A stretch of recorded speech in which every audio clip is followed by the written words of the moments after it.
Hello everyone, in today's video I'll be making a light fixture out of a bicycle wheel.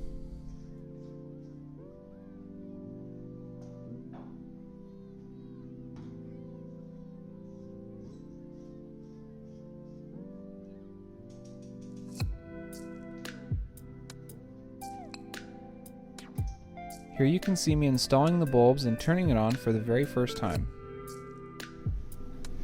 Ready? 3, 2, 1. But before we get to that, maybe some context. If you saw my last video on our garage transformation, you'll know that Ember and I bought our townhome almost a year ago and have been making upgrades and doing renovations along the way. Our house was built in 1993 and the light fixtures definitely show it. I don't know why, but white and gold sure had a grip on everyone back then. Ember and I love biking, and I wanted to incorporate bikes somehow into our dining room design. So I had the idea to make a light fixture out of a bicycle wheel. I turned to Google and sure enough, there was a bunch of different designs that people had already done. I scrolled and scrolled through many different ideas, but nothing really piqued my interest. I preferred the designs with the light bulb at the center of the wheel, but I didn't see many that had multiple bulbs. So I just designed one myself. I use 3D modeling software every day for my job, but I have very limited experience with Fusion 360. I use this project as an opportunity to dive into Fusion and actually force myself to use it. One feature I really like is the thread tool. It is so much easier to model threads in Fusion 360 compared to other programs I'm used to. This model utilizes 6 sets of 3D printed threads in order to keep the design looking clean with no visible fasteners. After the design was done, it was time to print.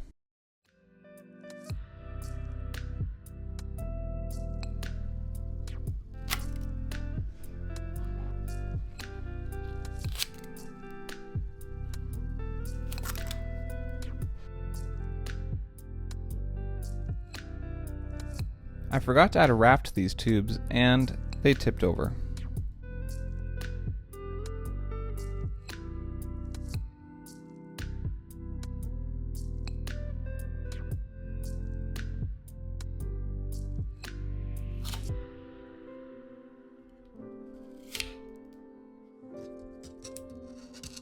Oh, I didn't mention it before, but if you want to make this light yourself, I have the files posted for free on my printables page with the link in the description.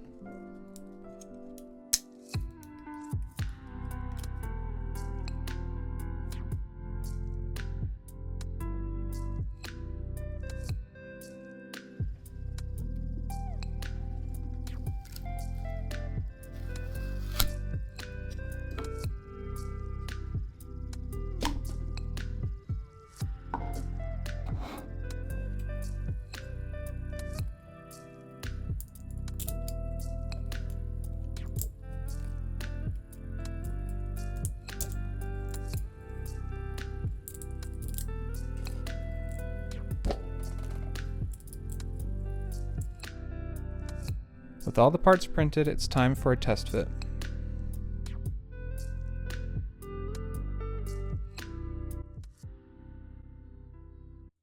First step, remove the axle and bearings from the hub.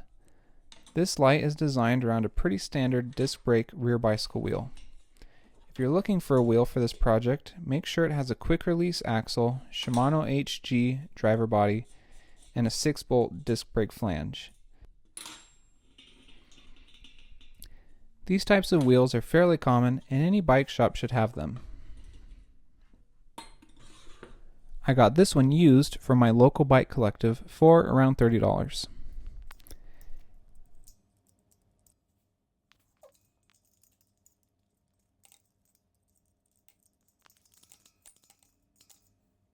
Any wheel size should work for this project. I'm using a 27.5-inch wheel because I think it fits the proportions of my dining room the best.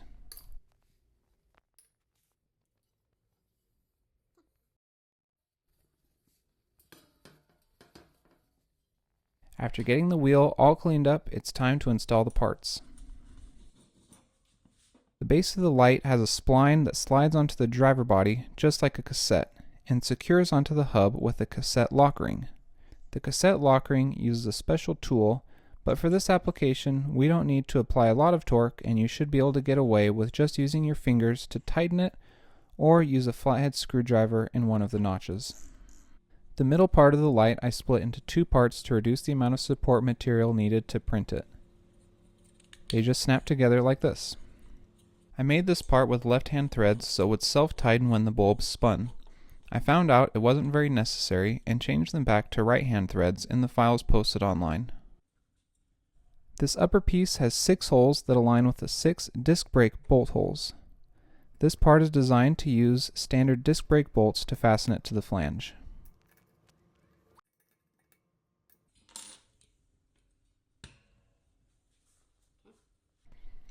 Then the cone piece is threaded on top.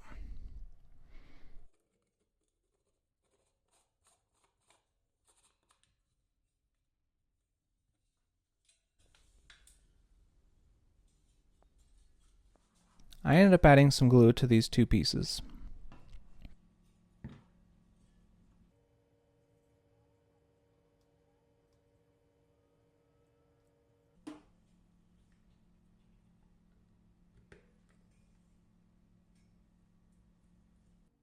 Now for the bulbs. I designed these tubes to have threads on one end and a hole on the other that was a snug fit with the light bulb sockets. I'll attach a link to these sockets in the description. I just got them at Home Depot. Depending on where you get your sockets from, the dimensions of this hole may need to be adjusted.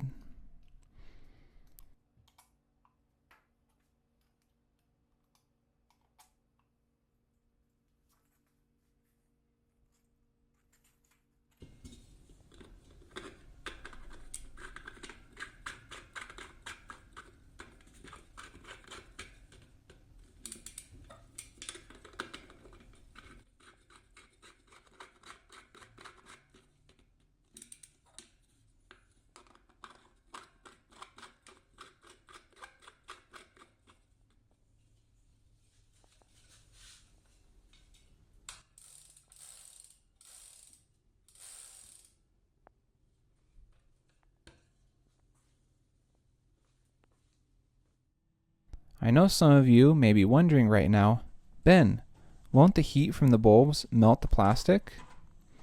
Don't worry. Home Depot sells these decorative LED bulbs that don't generate as much heat as typical non-LED bulbs.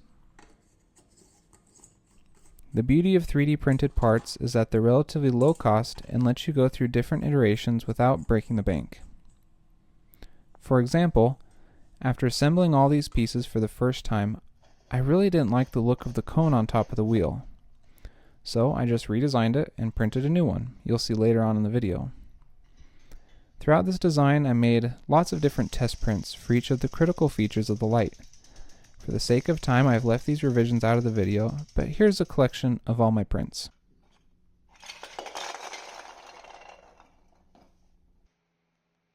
For the light fixture downrod, I used 1/2-inch PVC pipe.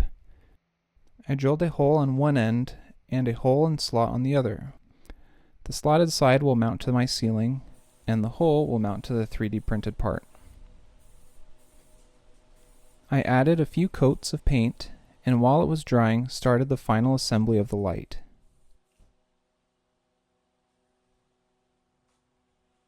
These 3 holes in the top piece are just undersized for an M5 screw. I used an M5 tap to add threads, but you may be able to get away with just using a screw itself to form the threads. Threaded into this part is what makes the spinning feature function. This little connector is called a slip ring. I got this part from Papa Bezos, and it has a really easy name to remember. It's called the Electrical Slip Ring Collector Ring Rotary Electrical Contact Joint Rotary Connector Commutator. I'll leave a link for it in the description. A slip ring has 2 main parts, a rotating ring and a stationary brush. The brush makes contact with the ring and allows the wires to rotate but maintain their connection. Here's a little diagram showing these brushes and grooves and how they work.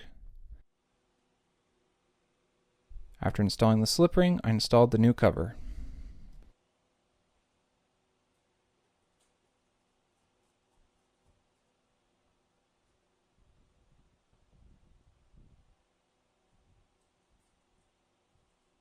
Off camera, I removed the sockets from the tubes, attached wires, and reinstalled them in the tubes. I fished the wires through the base part and threaded in each tube.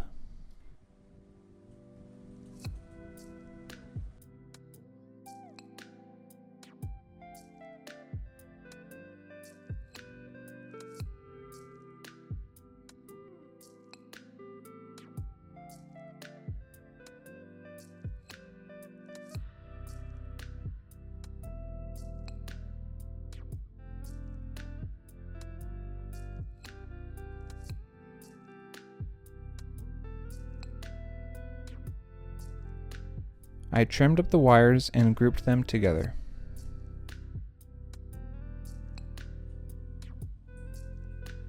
Using wire nuts, I spliced my groups of wires into the wires from the slip ring.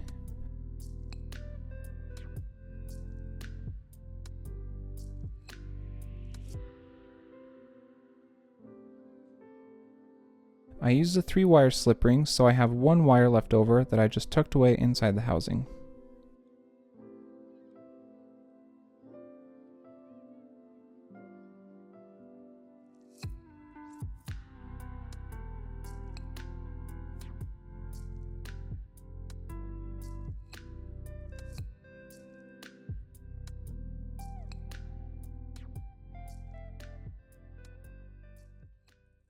Here you can see me rotate the bottom without twisting up the wires inside the wheel. I was able to scavenge all the wires I needed off the old light fixture. Here's the aftermath. I bought a new tire for the light and got it installed on the wheel. The decision to install a tire on the light is actually a little controversial. I personally really like the tire, but Ember thinks it would look better with no tire. Obviously, the best way to resolve a marital disagreement is with a vote in the comments section. So, let me know down below which one you think looks better. Here you can see me installing the painted pipe onto the light and getting ready to install it on the ceiling.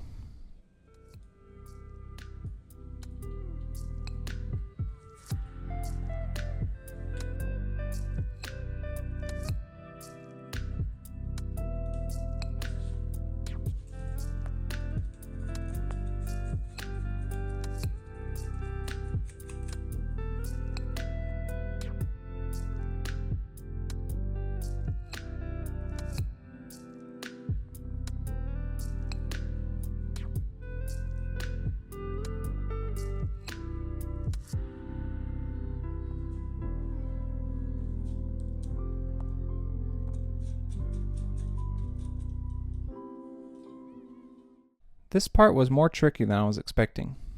Trying to manipulate the entire wheel and thread it onto the light fixture mount was pretty frustrating. If I were to do this again, I would install a butt connector between the lower end of the down rod and the top of the slip ring. This would allow me to install the painted tube, then connect the wires and install the wheel after the fact. Now, all that's left to do is install the bulbs and give it a test.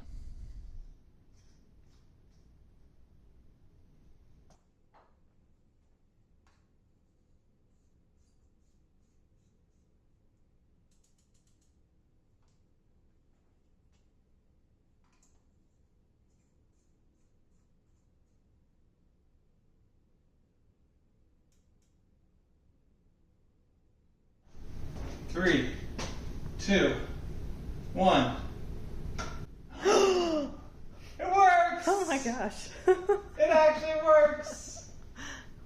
Spin it, spin it.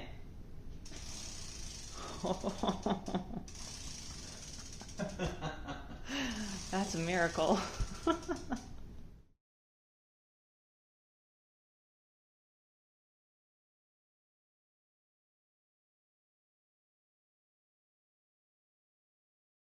Overall, I am so happy with how the light turned out.